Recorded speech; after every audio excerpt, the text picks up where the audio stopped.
le compte en Vendée, le graffeur n'a plus une image underground, place au graffeur chef d'entreprise. Laurent Dumoulin en a fait son métier en fondant sa société Créadeco. Il répond même à des commandes de municipalités ou de particuliers. Mais avant, c'était beaucoup plus marginalisé, donc même pour les anciennes générations, dès qu'ils voyaient quelqu'un qui dessinait sur un mur, on n'avait pas le droit, c'était la première réaction. C'était même pas de savoir si c'était beau ou si c'était pas beau, mais on n'avait pas le droit. Et aujourd'hui, on nous demande de le faire, mais parce que les gens ils sont beaucoup plus habitués à en voir, que des grandes marques l'ont utilisé pour leur campagne de communication.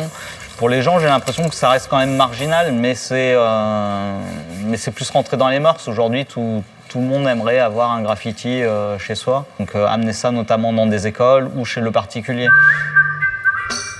Donc là, on va partir sur le remplissage et du coup, on va utiliser un caps moyen pour remplir le personnage. Donc là, je vais partir sur un blanc pour remplir le corps du pingouin. Mais plus on se rapproche, plus on peut faire des traits très fins. Aujourd'hui, de pouvoir en vivre, c'est plutôt cool, quoi. Ce qu'on aimerait apporter, c'est par exemple travailler avec des enfants sur des fresques. Ça, je trouve ça innovant et c'est ce que j'aimerais faire, quoi.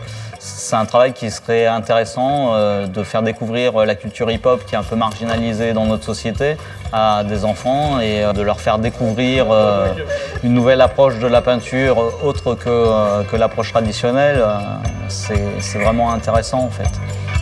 Et son entreprise développe aussi des produits innovants comme le graphe sur casquette par exemple.